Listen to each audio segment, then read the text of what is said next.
சரி, ஆவியானவர் நம்மை எவ்வாறு நடத்துகிறார்? நம்ம ஆவியானவரை நடத்தப்பட வேண்டும். ஆவியானவர் நம்ம நடத்துவது நமக்குள்ளே வந்து வாசம் பண்ணுகிறார். ரைட். இப்போ ஆவியானவர் நம்ம எவ்வாறு நடத்துகிறார்? ஆவியானவர் நம்ம எவ்வாறு நடத்துகிறார் என்று சொன்னால், பரிசுத்த ஆவியானவர் வார்த்தையினால் நம்மை நடத்துகிறார். எதனாலே நம்மை நடத்துகிறார்?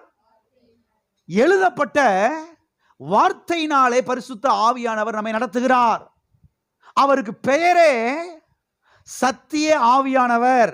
அவருக்கு பெயரே வார்த்தையின் ஆவியானவர். அவருக்கு பெயரே எப்படி? வார்த்தையின் ஆவியானவர், சத்திய ஆவியானவர். வாசிப்போம். யோவான் எழுதின சுவிசேஷம் 16ஆம் அதிகாரம் 13வது வசனம். சத்திய ஆவியாகிய அவர் வரும்போது சகல சத்தியத்திற்குள்ளும் உங்களை நடத்துவார். அவர் தம்முடைய சுயமாய் பேசாமல் தாம் கேள்விப்பட்டவைகள் யாவையும் சொல்லி வரப்போகிற காரியங்களை உங்களுக்கு அறிவிப்பார். வரப்போகிற காரியங்களை தெரிஞ்சுக்கிறதுக்கு தானே எங்கேயோ ஒரு தீர்க்கதரிசிட்ட போறோம். சொப்பனத்தில் வரணும், கனவுல வரணும், தேவதை இறங்கி அப்படி ஜல்லுன்னு பறந்து வந்து மகனே அப்படின்னு கூப்பிட்டு நினைச்சுக்கிட்டு இருக்கிறோம் நம்ம. ஆனால் வரப்போகிற காரியங்களை நமக்கு அறிவிப்பது யார்? பரிசுத்த ஆவியானவர். அதற்காக தான் அவர் நமக்குள்ளே வந்து வாசம் பண்ணுகிறார். வரப்போகிற காரியங்களை, எதிர்காலத்தை குறித்த காரியங்களை பரிசுத்த ஆவியானவர் சிவர் நமக்கு வெளிப்படுத்துவார். ஆமென். இங்கே எழுதப்பட்டிருக்கிறது, இங்கே நான் பார்க்கிறோம், சத்திய ஆவியாகிய அவர். எல்லாம் சொல்லுங்க, சத்திய ஆவியாகிய அவர். அவருக்கு பேரே சத்திய ஆவியானவர். அவருக்கு பேரே வார்த்தையின் ஆவியானவர். ஆகவே ஆவியானவர் நம்மை எவ்வாறு நடத்துகிறார் என்றார், வார்த்தையின் மூலமாக என்ன செய்கிறார்? நடத்துகிறார். சத்தியத்தின் மூலமாய் நடத்துகிறார். ஆகையால் தான் ஒரு தேவனுடைய பிள்ளை, ஒரு தேவனுடைய ஊழியக்காரன் எதை காட்டிலும் கர்த்தருடைய வார்த்தைக்கு முக்கியத்துவத்தை கொடுக்க வேண்டும், மதிப்பை கொடுக்க வேண்டும், மரியாதை கொடுக்க வேண்டும். இது அநேக கிறிஸ்தவ விசுவாசிகள் மதிக்கிறதே கிடையாது. தூக்கி எரிஞ்சிட்டு அங்கே போய் லைனில் வான்னு வாயை திறந்து நிற்கிறது.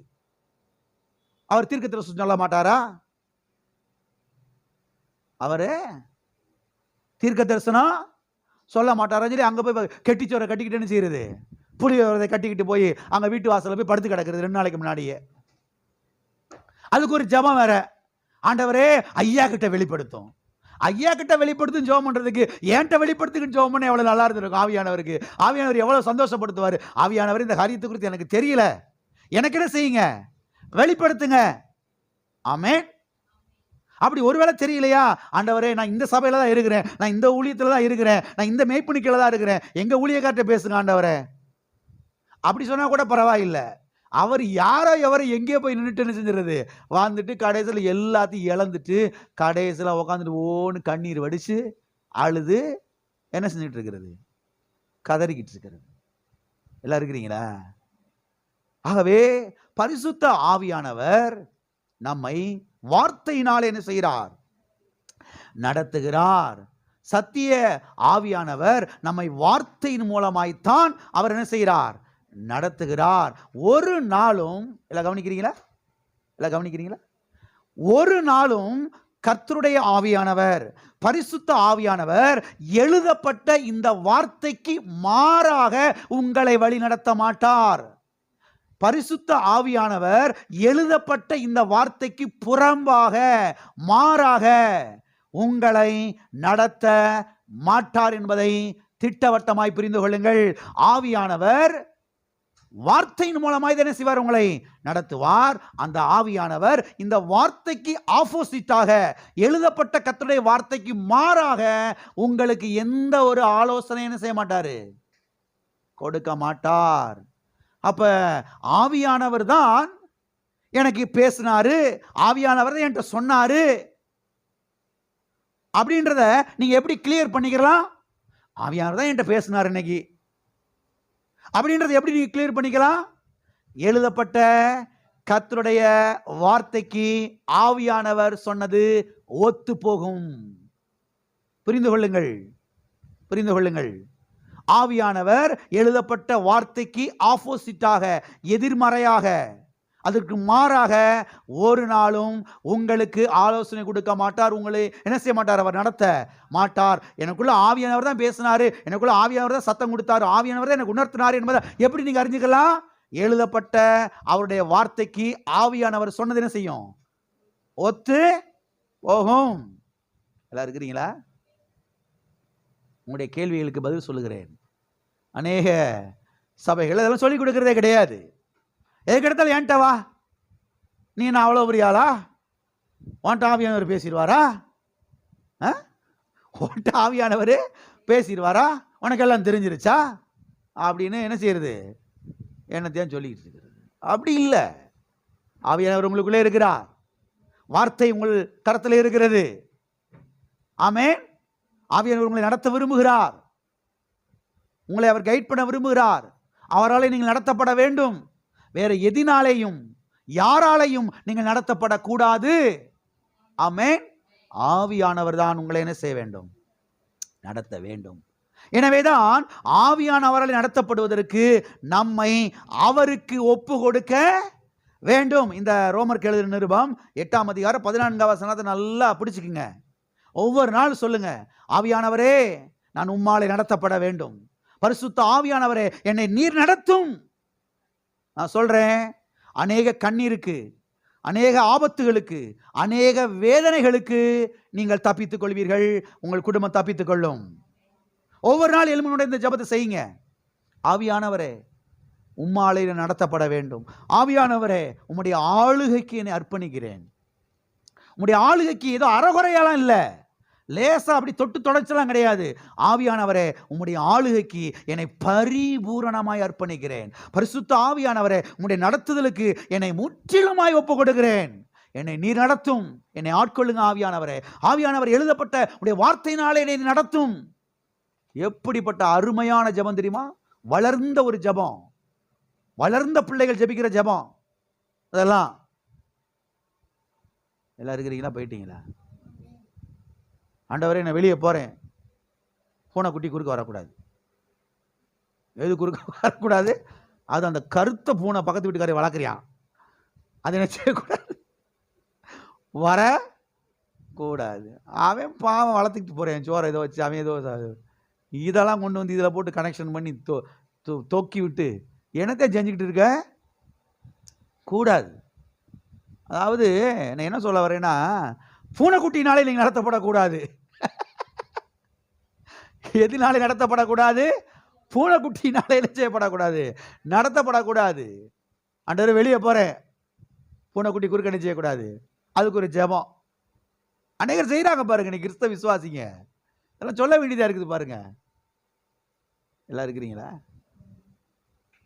ஆகவே எப்போதும் ஆவியானவருக்கு நீங்கள் என்ன செய்ய வேண்டும்? இடம் கொடுக்க வேண்டும். ஆவியானவரே என்னை நீர் என்ன செய்யும்? நித்தம் நடத்தும். கர்த்தர் நித்தம் உன்னை நடத்தி. எல்லா காரங்களை பற்றி சொல்லுவோம். பரிசுத்த ஆவியானவரே நித்தம் என்னை நடத்தும். தினந்தோறும் என்னை நீர் நடத்தும். அன்றாடம் நீர் என்னை நடத்தும். டெய்லியும் நீர் என்னை நடத்தும். எவ்ரி டே நீர் என்னை நடத்தும். ஆமென். இதை செய்யுங்க. நான் சொல்றேன், அநேக கண்ணீருக்கு, அநேக வேதனைகளுக்கு நீங்களும் செய்வீர்கள், தப்பித்துக் கொள்வீர்கள். சரி, கர்த்தர் நித்தம் உன்னை நடத்துவார் என்றால் கர்த்தர் உங்களை எப்படி நடத்துவார்? எவ்வாறு நடத்துவார்? எதன் மூலமாய் நடத்துவார்? எதன் மூலமாய் நடத்துவார் என்று சொன்னால், எழுதப்பட்ட அவருடைய வார்த்தையின் மூலமாய் என்ன செய்வார்? நடத்துவார். எனவேதான் ஒரு தேவனுடைய பிள்ளை எதை காட்டிலும் எழுதப்பட்ட வார்த்தைக்கு அதிக முக்கியத்துவத்தை என்ன செய்ய வேண்டும்? கொடுக்க வேண்டும். எழுதப்பட்ட வார்த்தை அன்றாட எடுத்துன்னு செய்யணும், வாசிக்க வேண்டும். அடுத்த வாரத்தில் தான் பார்க்க போகிறோம். ஆவியானவர் நம்மை டெய்லி நடத்த வேண்டும் என்றால் நாம் செய்ய வேண்டிய சில காரியங்கள் இருக்கிறது. அதை செஞ்சாதான் ஆவியானவராலே நீங்கள் டெய்லி நடத்தப்பட முடியும். இல்லைன்னா தேவ ஆவியானவரால் நீங்கள் நடத்தப்பட முடியாது. கர்த்தர் நித்தம் உன்னை நடத்தி என்று எழுதப்பட்டிருக்கிறது. அவருக்கு ஆசை தான் டெய்லி உங்களை நடத்துறதுக்கு. ஆனால் நாம செய்ய வேண்டிய சில காரியங்கள் இருக்கிறது, அதை செய்யறதே கிடையாது. அதை குறித்து அடுத்த வாரத்தில் பார்க்க போகிறோம். அந்த காரியத்தை நீங்கள் செஞ்சீங்கன்னா ஆவியானவர் டெய்லி என்ன செய்வார்? உங்களை நடத்துவார். நீங்கள் எடுக்கிற தீர்மானங்கள் சரியான தீர்மானங்களாக இருக்கும். அநேக கண்ணீருக்கு, அநேக ஆபத்துகளுக்கு, அநேக வேதனைகளுக்கு நீங்களும் உங்களுடைய குடும்பங்கள் என்ன செய்வீர்கள்? தப்பித்து கொள்வீர்கள்.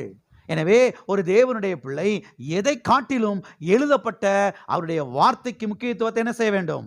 கொடுக்க வேண்டும். வாசிப்போம் சங்கீதம் 32:8.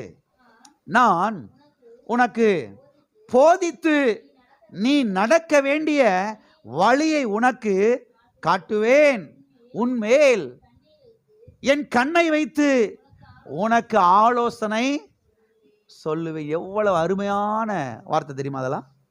நான் உனக்கு போதித்து, நான் உனக்கு என்ன செய்து? போதித்து நீ நடக்க வேண்டிய வழியை உனக்கு காட்டுவேன். கர்த்தர் நித்தமும் உன்னை நடத்தி, அவர் நாமம் யெகோவா நக்கர். கர்த்தர் நித்தமும் உன்னை நடத்துகிறவராயிருக்கிறார். இங்கே சொல்லப்பட்டிருக்கிறது, நீ நடக்க வேண்டிய வழியை, நீ நடக்க வேண்டிய வழியை நான் உனக்கு காட்டுவேன். நீ நடக்க வேண்டிய வழியை அந்த தீர்க்கதரிசி உனக்கு காட்டுவார், அந்த சொப்பனக்காரர் உனக்கு காட்டுவார், அந்த வரம்பெற்ற அக்கா உனக்கு காட்டுவாள். நீ அங்க போய் என்ன செய்ய? உட்கார்ந்துரு. அப்படிலாம் கர்த்தர் சொல்லவே, நீ நடக்க வேண்டிய வழிய நான் உனக்கு காட்டுவேன். எவ்வளவு அருமையான தேவன் தெரியுமா? எவ்வளவு அருமையான தேவன் தெரியுமா? ஒவ்வொரு நாளும் அவர் நம்மளை நடத்த விரும்புறாரு. இடம் கொடுக்கணும், ஒப்பு கொடுக்கணும். ஆமென். எல்லா காரணங்களும் சொல்லுவோம், பரிசுத்த ஆவியானவரே, நீர் எனக்கு போதித்து நான் நடக்க வேண்டிய வழியை நீர் எனக்கு காண்பியும், என் மேல் கண் வைத்து நீர் எனக்கு ஆலோசனை கொடும். எதை வச்சு? கண்ணை வச்சா கல்லை வச்சா? எல்லாம் இருக்கிறீங்களா? பழைய ஏற்பாட்டில் தப்பு பண்ணுனா கல்லெறிஞ்சு செஞ்சிருவாங்க, போட்டு தள்ளிடுவாங்க. ஓய்வு நாளில் விறகு பொறுக்க போனேன் ஒருத்தன், மோசை நாட்களில் என்ன செய்யலாம் முடிவு பண்ணாங்க. என்ன செஞ்சாங்க? போட்டு தள்ளியாச்சு. இன்னைக்கு அந்த மாதிரி ஞாயிற்றுக்கிழமை ஒழுங்காக சபைக்கு வராதவங்கள கள்ளத்துக்கு போட்டலாம் சொன்னால் எத்தனை பேர் தப்பிப்பாங்களோ தெரியல. என்ன சொல்ல வருகிறதை புரிந்து கொள்ளுங்கள். பழைய ஏற்பாடு வேறே, புதிய ஏற்பாடு வேறே. பழைய ஏற்பாட்டிலே அவர்கள் மறுபடியும் என்ன செய்யல? அவங்களுடைய இருதயம் பிறக்கல, புது சிருஷ்டியே ஆகல. ஆவியானவர் உள்ளே போய் தங்கி வாசம் பண்ண முடியாது. இயேசு கிறிஸ்து பாவத்துக்காக ஆன விலைக்கிரயத்தை அவர் கொடுத்து முடிக்கல, ரத்தத்தை சிந்தல. இன்றைக்கு நாம் மறுபடியும் பிறந்திருக்கிறோம். இயேசு கிறிஸ்துவின் ரத்தம் நம்மை புது சிருஷ்டியாய் மாற்றி இருக்கிறது. பரிசுத்த ஆவியானவர் இன்றைக்கு நமக்குள்ளே வாசம் பண்ணுகிறார். பழைய ஏற்பாட்டில் அவங்க இருதயம் மறுபடியும் பிறக்கல, அதனால தீர்க்கதரிசி நாடி தேடி போனாங்க, வரம்பற்றவங்களை நாடி தேடி போனாங்க, சொப்பனக்காரர்கள் நாடி தேடி போனாங்க. ஆனால் இன்றைக்கு புதிய ஏற்பாட்டிலே எந்த ஒரு தேவனுடைய பிள்ளையும் தீர்க்கதரிசி நாடி தேடி போட வேண்டிய அவசியம் இல்லை, எந்த சொப்பனக்காரர்கள் நாடி தேடி போக வேண்டிய அவசியம் இல்லை. எல்லாவற்றிற்கு மேலாக வானத்தையும் பூமியை அலங்கரித்த பரிசுத்த ஆவியானவர் நமக்குள்ளே என்ன செய்கிறார்? வாசம் பண்ணுகிறார். ஆகவே ஆவியானவர் இன்றைக்கு ஒவ்வொரு கிறிஸ்தவ விசுவாசியையும் தனிப்பட்ட விதத்தில் நடத்த விரும்புகிறார். ஆமென்.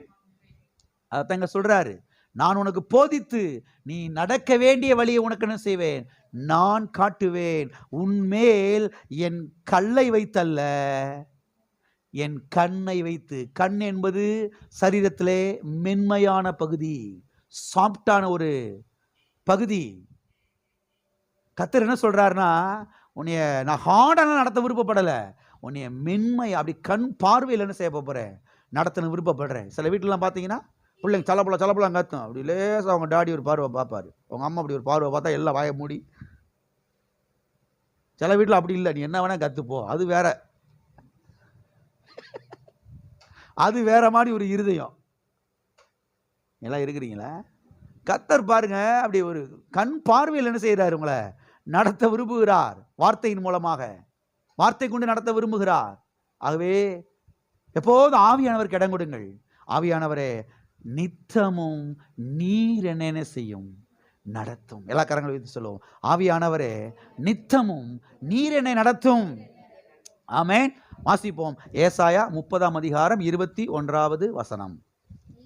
நீங்கள் வலதுபுறமாய் சாயும்போது, இடதுபுறமாய் சாயும்போது வழி இதுவே, இதிலே நடவுங்கள் என்று உங்களுக்கு பின்னாலே சொல்லும் வார்த்தையை உங்கள் காதுகள் கேட்கும். வழி இதுவே, நடவுங்கள் என்று உங்களுக்கு பின்னாலே சொல்லும் வார்த்தை உங்கள் காதுகளிலே என்ன செய்யும்? கேட்கும். வழி இதுவே, நடவுங்கள் என்று ஆவியானவர் என்ன செய்கிறாரு?